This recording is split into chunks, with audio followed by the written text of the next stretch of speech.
Duhet të themi se kemi parë muajt e fundit provokime siç ishte rasti i festës së maturantëve serb në Mitrovic dhe në Zvečan. Sa e rrezikuar është Kosova, më konkretisht Veriu, nga një ngjarje konteksti të ngjashëm me Banjskën në kushtet aktuale? Shif 4 komunat veriore, mund të thëmë e përbëjnë atë pjesën që popullata etnike e pakicës serbe është koncentruar, do thot në shumicë, dhe në këtë rast mendoj që çdo aktivitet, çdo festë, sidomos festat fetare ortodokse serbe, manifestohen me fryma nacionaliste dhe mund të them disa raste keq përdoren edhe fëmijët edhe nxënësit, siç ishte rasti i fundit i maturantëve. Dhe mendoj që çdo lëvizje që bëhet në veriun e Kosovës, qoftë për festa, qoftë për aktivitete të ndryshme, të lira apo sportive, shfrytëzohet ai momentum që të shpaloset opusi i tyre, i mitit e tyre nacionalist mbi Kosovën. Dhe mendoj që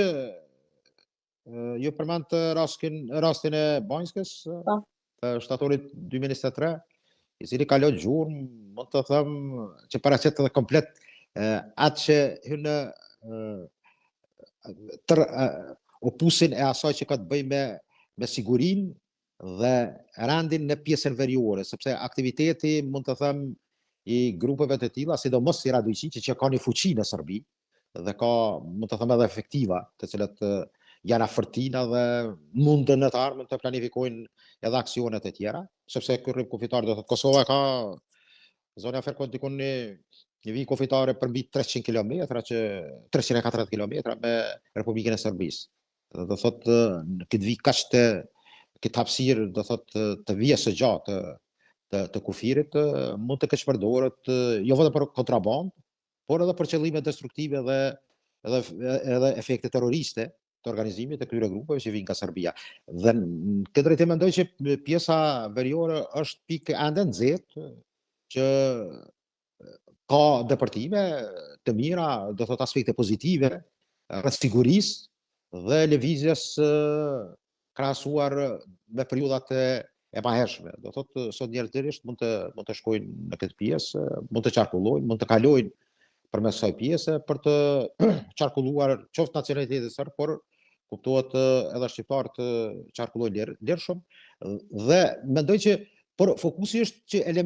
momentume të tilla si të festave apo aktiviteteve të tjera shfrytëzohen, nëse ka një aktivitet sportiv ose një lojë siç ishte rasti Shqipëri-Serbi, ata mund ta shprehen jo vetëm gëzimin sportiv, por edhe aspektin e emocioneve të tyre nacionaliste, të cilat mendoj që dorën në zemër nuk janë të shëndetshme, sepse krijojnë prap raporte dhe tensione të cilat nesër mund të keq përdoren edhe për aktivitete më të rënda. Në ndjenin tuaj, a shndron ende në tryezën e kryeministrit të Kosovës, zotin Albin Kurti, plani për hapjen e urës të Ibrit, dhe nëse zoti Kurti arrin ta krijojë qeverinë, mendoj se do të zbatohet ky plan? Po është një simbolik, them drejtën, ura e Ibrit, sepse është një shaj e bashkimit të qytetit, bashkimit të njerëzve, edhe kulturave. Është pasuri në një vend kur kemi kultura dhe etni të ndryshme, edhe pse Kosova, të them, është mbi 93-94% popullat shqiptare, por ato 6-7% pakicat të tjera e pasurojnë jetën e Kosovë, mund të them drejtën, po dhe kulturat, sepse Kosova njihet për tolerancë në aspektin sidomos të asaj që ka të bëjë me religionin, dhe është jashtëzakonisht e mirë, dhe ne shqiptarët mund të krenohem ndoshta edhe në nivel botror, që tolerancën e tillë e kemi jashtëzakonisht të zhvilluar, dhe nuk është rastësi që përmendëm si shembull për të mirë, dhe mendoj që aspektet e tilla, të cilat siç është rasti i urës, sepse shumë njerëz mendojnë që ura pastaj kalohet, sepse është atje sheshi në pjesën veriore të qytetit, ku është i simbolik, sepse prap qarkullimi i lëvizjet të automjeteve kalon krahun djathtë dhe majt, dhe që sot është, do thotë, në qarkullim, por hyn nga pjesa, nga dy ura tjera, nga lagja e Boshjavë dhe nga Suadolli, dhe Po kjo që është qendrore, ura që simbolizon një lloj, mund të them, parafrimi dhe shenjë e cila me të vërtetë është e rëndësishme për të dy palët dhe mendoj që nuk ka nevojë të politizohet. Ka qenë rasti kur Kurti ka marrë iniciativë për hapjen e urës, pastaj institucionet evropiane, të Unionit Evropian dhe të KFOR-it ka pas deklarata pro dhe kundër, por mendoj që kjo duhet të jetë arsyeshme, duhet të jetë logjikshme, nuk ka nevojë të japet konotacion politik, sepse kjo urë fundi fundit edhe sot qëndron dhe ka një jeshit që jep edhe hibrit, lumit, dhe mendoj që nuk mund të shfrytëzohet në aspektin, sepse ndonjëherë çdo iniciativë që është marrë nga qeveria e Kosovës është parë në frymën asaj që është një veprim i cili mund të dëmtojë raportet qoftë brendshme qoftë me faktorin e jashtëm, por unë besoj që këto gjëra edhe me faktorin ndërkombëtar duhet sqarohen dhe duhet të thonë të që kjo nuk ka të bëjë me cenimin e drejtave të komunitetit serb në këtë rast, por është një shenjë e cila bashkon qytetin, bashkon kulturat dhe njerëzit. Sa i përket krizës institucionale që ka mbërthyer vendin që pas zgjedhjeve të 9 shkurtit, cili mendoni ju se po I korr to frytet e ngërçit, Kurti apo opozita? Kam drejtën jem situatë të tillë që nuk kemi as pozitë as opozitë, sepse derisa të përmbyllet formimi I institucioneve të kuvendit, që është me kryetarin e kuvendit, pastaj nën kryetarët dhe kalojmë në afatin ligjor kushtetues për formimin e qeverisë, 15 ditor. Dhe ato nuk ka koketim. Do thotë fillon, po që sot zgjidhet nesër, më duket seanca. Ajo episoda seriali mund të them jashtëzakonisht I pakuptueshëm, them drejtën, por ma vonë do flas për këtë. Do thotë automatikisht hym në afatin kushtetues për zgjedhjen e qeverisë dhe nuk ka më koketim me seanca 2, 3, 10, 15. Do thotë sepse kalon afati dhe soset, them sikur që soset mandati. Dhe në këtë drejtim është më rëndësi të thuhet që do shta dhe kjo bëhet me qëllim, por gjeopolitika s'është më botërore, çështja e sigurisë dhe gjitha këto turbulenca që kemi sot në zhvillimin botërore nuk bën të lejojmë që politika ose barësit e institucione politike të jenë aq komod, të futen në cirkun e mund të them nuk është ky ndaj organizim me vend të shove të ndryshme. Dhe tëra kjo tregon jo seriozitetin, mund të them, të forcave politike. Nuk e di në shqiptar ta jem kështu pak a shumë në historinë tonë të tillë që të jem të përqarë dhe të mos arrijmë të krijojmë një unitet dhe vëdisim për atë që është kapitali, siç është interesat shtetërore, por të gjithë qytetarëve. Se banësi është qytetari, ne mund të flasim gjëra amorfe dhe gjëra ndryshme, por qytetari mund të pësoj për gjitha këtyre neglizhimeve dhe proceseve që dëmtojnë vetë interesin, mund të them, të atyre të cilët janë të obliguar dhe kanë marrë përgjegjësi për krijimin dhe mirëqenien sa më të mirë të qytetarëve të shtetit. Mendoj që janë nuk ka vizion dhe nuk ka platformë. Shifni, mendoj edhe në Shqipëri deri diku kështu është. Por në Kosovë është një trilaterale, mund të them, e cila vizion dhe koncept nuk ka. Koncepti I njerëzve të cilët sot mund të them bëjnë politikë është, ose rasti sot në parlamentin e Kosovës, I forcave politike, është kush do jetë president, kryeministër, ministër, ambasador dhe borde. Ky është vizioni dhe këtu është esenca. Dhe kjo është shifë e qartë për ata që dojnë mi po, bile mund them ka qenë aja koha kur nëpër emisione ku marr pjesë edhe vetë nëpër televizionet e Kosovës, pyetja ushtru që të bëjmë, nuk ka këtu filozofi shumë, mund të them, që mund të koketon njëri në forma të ndryshme. Bile nuk ka as aspekti ligjore. Nuk ka të bëjë me aspekti ligjore, ka të bëjë me vullnet politik. Dhe vullneti politik I forca politike, sidomos të partive politike shqiptare, është, mund të them, përkeqardhje, sepse ne këta shpeshherë kanë akuzuar partitë e pakicave, ose më falni atë numrin e deputetëve të pakicave jo serbe, qoftë edhe serbe. Kur për 120 deputetëve sa i ka Parlamenti i Kosovës, 100 deputetë janë shqiptarë. Dhe kur nuk mund të arrit unitetin me 100 deputetë shqiptar, pastaj nuk mund ta akuzosh atje du dhe balen apo atë damken apo çapo dion një komunitet një deputet të komunitetit bosnjak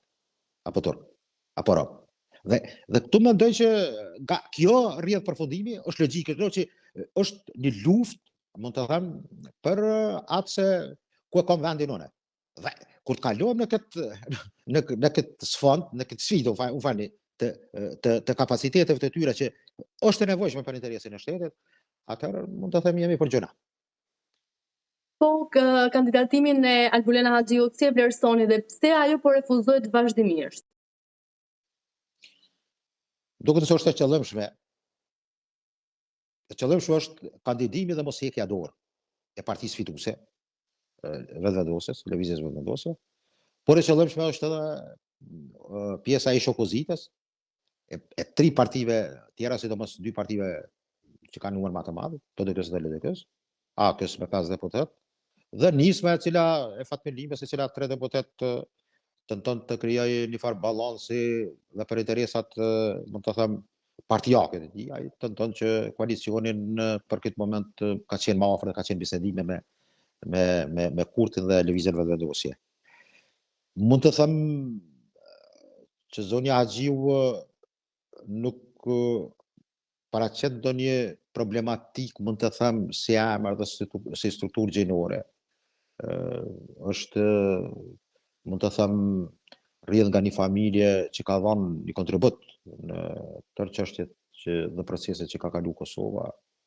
dhe mendoj që nuk është në pyetje që e dëshiron të, mund të them, të bullizohet apo të kundërshtohet nga pjesa tjetër, por kundërshtimi ndaj saj marr më tepër aspekte të cilat janë barikadime politike të forcave të ish opozitës dhe atyre që dëshirojnë ta bëjnë kandidaturën e saj me 30 herë apo 32-3 herë, që besoj që tëra kjo tregon kryesësi. Nuk ka të shumë, nuk jap shenja që ose nuk është një mund të them identifikim që mund të quhet që ka të bëj me në kontinuitet. Propozimi i saj ka të bëj me atë që ka të drejtë Kurti apo opozita në këtë rast, ish opozita në këtë rast. Dhe mendoj nuk i bën derë tëra kjo, ndoshta edhe personalitetit të saj, sepse momentalisht është ministre është në detyrë. Dhe mendoj që ai e di që ka dëshirë dhe ëndër të pri parlamentit, sepse mirë është Kosova ka përparime të mëdha, sidomos kemi femën një presidente, pastaj të kemi femën edhe një kryetare të parlamentit, do thotë mund të them në region edhe më tepër feminizmin e Kosovës është pranuar dhe ka dhe rezultate, mund të them drejtën. Por nuk është pyetje këtu ajo euforia antifeministe, por lojnat politike për të cilat mendoj që edhe nuk është e sinqertë edhe nga propozuesi i Partisë së VV-s, po edhe nga barikadimi i forcave të opozitës. Mendoni se Serbia do të përfitojë nga ky ngërç institucional, duke e shfrytëzuar qoftë për të krijuar incidente? Po Serbia çdo, mund të them, element që Kosova nuk ka rezultate ose mund të them ka dështime, për Serbinë është mirëseardhën. Dhe i tërë ky ngërç i tillë që është duke zhvilluar, Serbia mund të përfiton, qoftë nga shfrytëzimi i situatave ose në kanale diplomatike ose në, mund të them, aktivitetet të cilat mund të jenë të luftës hibride, pastaj të inteligjencës, që përçarjen më të e cila sot ekziston është, mund të them, sinonim i tyre. Bile mund të them drejtën, me ndërlidh komplet me tërë këtë proces të, mund të them, i cili nuk është i arsyeshëm, nuk është logjik brenda institucioneve tona. Është ajo fjala ish, mund të them, liderit e tyre shpirtëror babaj të serbëve, të kohës së re, Dobrica Ćosićit, I cili thotë që në Kosovë kemi humbur, por e kemi vetëm një adut. Atë kur ka përqamje brenda shqiptarëve dhe arrihet të krijohet bindja që forcat ndërkombëtare që kanë ndihmuar në lirinë dhe pavarësinë e Kosovës të shndrohen e kundërta nga bindja e njerëzve që ne mund të jemi sovranista dhe nuk kemi nevojë për forca amerikane dhe forcat që na kanë ndihmuar alati. Ku të arrim këtë moment, atëherë do ta kemi edhe rikthimin dhe fitoren në shpejtë në Kosovë. Edhe tëra kjo hyn këtë komponent, çdo përçamje dhe çdo vonesë, sepse ka po them vin disa momente që janë të pakuptueshme. Nuk mund të shkon të përsëriten seancat 48 orë me 3-4 seancat të tilla. Legislaturat e kaluara, them drejtën, kanë qenë jashtëzakonisht efikase dhe është arritur kompromis. Bile sa i përket krijimit të institucioneve të parlamentit, procedurat kanë qenë jashtëzakonisht të shpejta dhe nuk ka pas ndonjë kundërshtim. E kjo krijon problematika tjera, sepse edhe disa ligje që duhet votohen në Kuvendin e Kosovës për që kanë të bëjnë sidomos me fondin e rritjes për Kosovën, ndarë nga Unioni Evropian për 6 vendet e Ballkanit, në shifrën 6 miliard, që Kosova I ka përmi 800 milion. Kista parë është dashur të startojmë me 61 milion, nuk mund të arrijen pa u bë votimin e parlamentit. Do thotë ne psojmë edhe në aspektin ekonomik, pastaj në aspektin e investimeve, që investitorët që mund të vinë në Kosovë nuk e ndin veten të sigurt, sepse ata marrin instruksione edhe nga votat e tyre ekonomike, po edhe nga ministritë e jashtme. Ku ka një destabilitet dhe nuk ka ende institucione të cilat kanë legjitimitet dhe të dalur nga vullneti I popullit, hezitimi dhe devijohet dhe ato investime mund të shkojnë në Maqedoni, mund të shkojnë në Maltezi dhe mund në vende tjera, kështu që mendoj që e tëra kjo hyn në atë çka pyet ju. Serbia dëshiron që ta ketë një gjendje dëshiron që Kosova të jetë në një gjendje të tillë kaotike. Dhe mund të them në një situatë ku është e pakuptueshme dhe këtë shfrytëzon pastaj për aktivitete dhe dezinformata të ndryshme. Që Kosova nuk mund të bëjë shtet, nuk kanë traditë shtetit, është krijesë e dikujt tjetër. Gjitha këtë opus të fjalorit anti shtet Kosovë, Serbia mund ta përdorë. Por edhe element tjerë, të cilat mund të krijojnë destabilitete me forma dhe aktivitete të shërbimit të biaserbëve. Qartë, po për rolin e presidentes Vjosa Osmani, ç'mendim keni? Mendoni se ajo ka forcën e duhur për t'i udhëhequr këto parti që t'i orientojë dhe të kënaqen të gjithë në fund? Vjosa Osmani, sipas përgjegjësive të saj kushtetuese, ka kryer misionin e vet, ka thirrë seancën konstitutive dhe deri këtu janë përgjegjësitë e saj ligjore. Por ato morale